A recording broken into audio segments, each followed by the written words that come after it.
Okay, what I want to show you is just something quick and simple, and sometimes we can lose customers, prospects, and potential affiliates because uh, we failed to recognize this.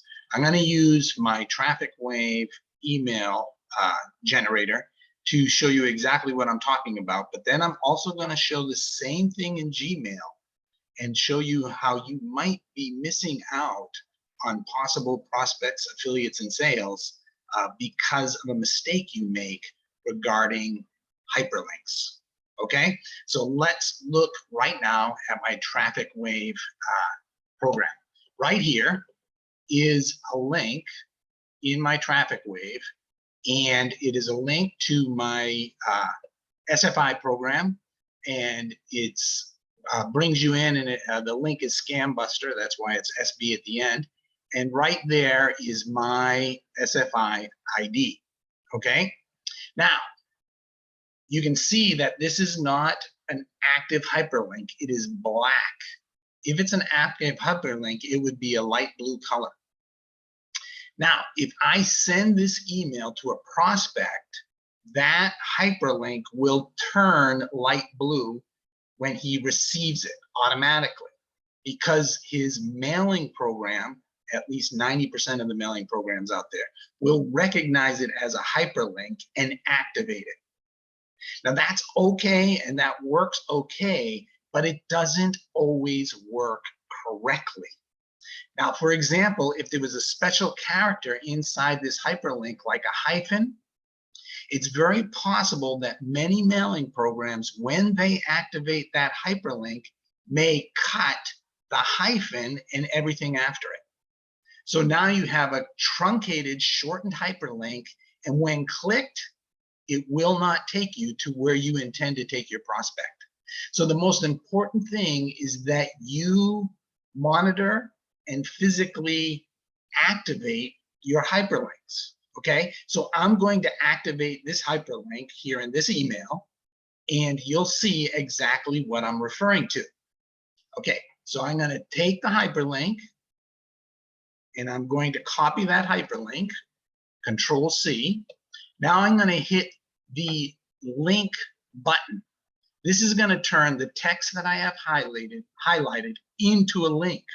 So I click it, and it brings up a window, a dialog window, asking me right here, when someone clicks on this text, see, display text, when someone clicks on this text, where do I want to take them?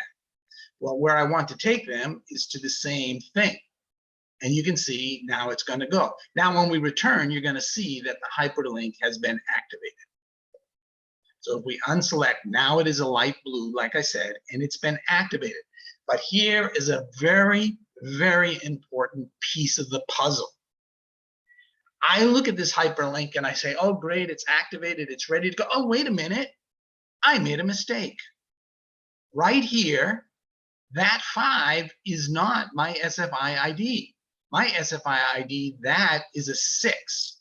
So I need to change that to a 6. So I just changed it to a 6, right? Now, when someone clicks this link, they are not going to go to the appropriate link because I did not change the link, I changed the text.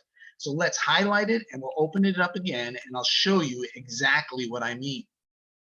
We hit the link button again, and you will see that though I changed it here, nothing has changed here. Okay, so now I need to take my change and put it inside there. Are you with me? You see that? If you don't do that, the change you made in the text will not affect where it goes in the link. Now, this may seem like it makes no sense at all, okay? But let me illustrate. Let's say I had a link and it was called click here. You can see I misspelled here, correct? But say I don't notice that misspelling, and I go in and I hyperlink that text, and I hyperlink it to go to my SFI ID. Okay. Now you can see it's hyperlinked. And then I say, oh, wait a minute, I misspelled here. So I respell here. And now you can see that some of the link is still active, but that E is outside the link.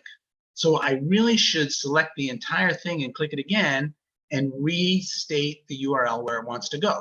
But let's just take the part here and we'll take a look at that. And you can see it still goes to the same link, but the text is incomplete. So we put our E here, and now we remove the black E, and now the entire thing is correct and it's going to go to the correct place. So what you must understand is when you put in a hyperlink like this in an email, in just a moment I'm going to show you the same thing in Gmail. When you put a hyperlink like this in email, there is a piece of that hyperlink that is text and a piece of that hyperlink which is the URL you want it to go to, the target. They are two different pieces, even though in the case of putting in a link, those two pieces are going to look exactly the same. But if you change one piece without changing the other piece, then it's not going to go where you want them to go. So if I changed my 5 to a 6 like I did, and I didn't change the background link, the underlying link behind this text, then I would have changed only the text and not the link. Therefore, if they clicked the text, they would still go to the erroneous link. Okay, so you have to change both. Now I'm going to do the same thing in Gmail just to show you. Here's the same thing, the same link. You see in Gmail that it does not highlight it as a hyperlink when you type it in or when you even copy and paste it in. Now, if you copy and paste a highlighted link in, it'll highlight it. But if you copy and paste a link in like this, it will not highlight it. So what I'm going to do is show you that exactly. Here is the text of the link, and I'm going to turn this into a highlighted link. I click Insert Link on Google down here at the bottom, and automatically, I got to highlight it. Sorry, I got to select it. I'm going to insert link right here. Automatically, Google is going to know this is a hyperlink because of the format of the text, and it's going to convert it into a hyperlink, okay? So I click this and see it's now a hyperlink, okay?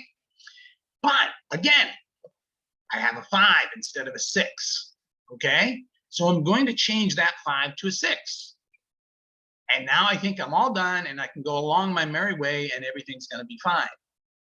But let's look at this inside. We'll go to change link right here. You can even see go to link and it's going to take it to the 5 because I only changed the text portion of the link, not the underlying URL.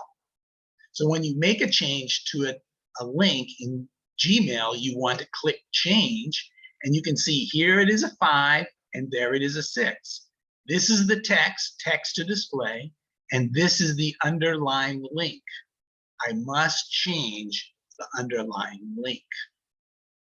Okay, now you can see here, it'll go to this link, 6.9. Okay, see how that works?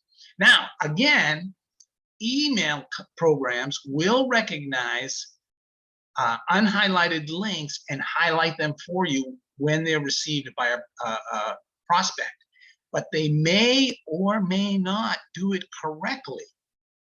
So this is the best way to do it. Always make sure your links are active.